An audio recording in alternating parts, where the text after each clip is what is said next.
What's up, Safemoon Army? Safemoon Mark here to go over exactly what happens when we decide to stop the burn of Safemoon.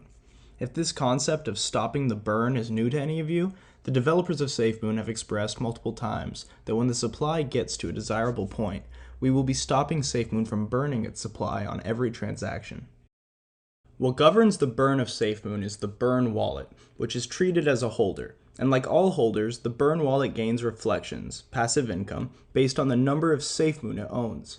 These reflections are therefore burned from the supply, since the burn wallet has no private key, and therefore these funds can never be accessed or brought back into circulation. As you may recall from my previous videos, the amount of reflections any holder gains can be expressed as follows. 5% of every transaction is separated and split up amongst all Safemoon holders. The total value of every transaction that occurs over a period of time is defined as volume, how much money in Safemoon has been sent around to various wallets, whether it is a buy, a sell, or a transfer. So 5% or 1/20th of our volume is split up for all the holders. The amount of reflections one specific holder will gain will be this result multiplied by your market share, how many Safemoon you own relative to the total number of Safemoon that exist. In our case, this is 1 quadrillion. After rewriting, we have a neat equation that tells us how much our daily reflections will be worth relative to the daily volume. Our equation is reflections equal volume multiplied by the number of Safemoon you own divided by 20 quadrillion. I go into greater depth on this topic in my first video, and the link will be in the description. This equation uses our total supply, 1 quadrillion, even though we have over 420 trillion burnt tokens. Why? Because the burn wallet is also gaining reflections, so its holdings count toward this calculation and this distribution. In the source code for the Safemoon protocol, there is an empty list named exclude from rewards. And as the name suggests, any wallet address included in this list is exempt from receiving reflections. Now, to stop the burn process from continuing, the developers would simply add the burn wallet address to this list. If the burn wallet was to suddenly stop gaining reflections, what would that do to our daily reflections? No longer will we need to account for those burned tokens when calculating reflections. The only tokens that will count are tokens that are either held by users, exchanges, and unlocked liquidity pools. At this point, our burned tokens truly will be burned, as they can never be brought back into circulation and will not gain interest on themselves. This is a simple update to our equation, because instead of focusing on the total supply of tokens, 1 quadrillion, we use our circulating supply, which at the time of writing is near 580 trillion tokens. Note that circulating supply, when referring to cryptocurrency, refers to the total supply in existence, in Safemoon's case, the total number of coins that have not been burned.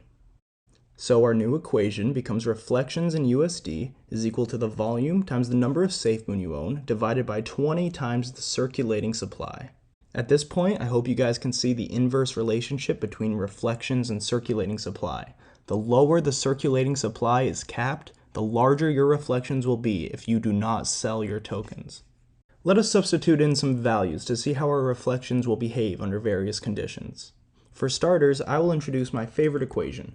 Assuming we do not stop the burn, let us assume I have 5 billion Safemoon, my personal goal, and our daily volume reaches and stays steady at $1 billion, which is modest if the exchange, debit card, or blockchain perform even decently well. Since the burn wallet is still in effect today, we will divide by our normal value, 20 quadrillion, and see that you will earn $250 per day per $1 billion in volume, just for holding. This value does not change based on price, and will only increase based on how large the burn wallet becomes. If you notice, there is no reference to the size of the burn wallet in this equation. A common misconception is that the bigger the burn wallet gets, the less reflections you will receive, when the truth is exactly the opposite. Let us assume we stop the burn at 10 trillion tokens. If you are truly emerald-handed and hold at least 1 billion Safemoon at this point, let's see how much money you will earn every day. By substituting in values to our equation, using 10 trillion as the circulating supply and 1 billion as the number of Safemoon owned, for $1 billion in volume, you see that you will earn $5,000 per day. That's right, if at this point we have a day where we get $10 billion of volume, that will be $50,000 added into your Safemoon balance over the course of the day. If we update the number of Safemoon we own to 5 billion, this becomes $25,000 per day per $1 billion of volume. If we lower the circulating supply to 1 trillion, we see that this becomes $250,000 per day per $1 billion in volume. This is why, despite any dip, I have not sold my Safemoon. I bought in the beginning and I have not even considered it. We saw $600 million in volume despite being near impossible to buy and with no use cases developed yet. Holding is rewarding with Safemoon. I do not care about the price. The lower the price is, the quicker we will burn these coins to get to this low circulating supply that we are dreaming of. I could not care less if the price of Safemoon is up or down on any particular day. I care about volume and doing anything I can to increase it. The reason I say forget the price is because once I hit my goal of 5 billion Safemoon, I am not selling under that point, regardless of how much my bag is worth. I will be throwing away a lifetime of reflections by doing so. I may sell my reflections weekly once I am comfortable with the size of my holdings, and I will use this weekly income to either branch out and increase my investment portfolio or have it pay for aspects of my daily life. If the devs are thinking like I am, they are already creating additional methods for burning the supply of Safemoon beyond this stopping point, entirely separate from the traditional reflection method of burning Safemoon that we see today. I have several projects in the work to do exactly this, and I am really looking forward to unveiling these to you over the next few months. Volume is key for the future of Safemoon, and the developers being so adamant about creating an abundance of use cases just furthers my excitement. Safemoon is not a buy low, sell high type of investment. It is more like buy whenever and earn interest forever. There are just so many aspects of Safemoon that appeal to me, and I have so much more content to deliver to all of you, so hopefully you can feel as passionate about the project as I do.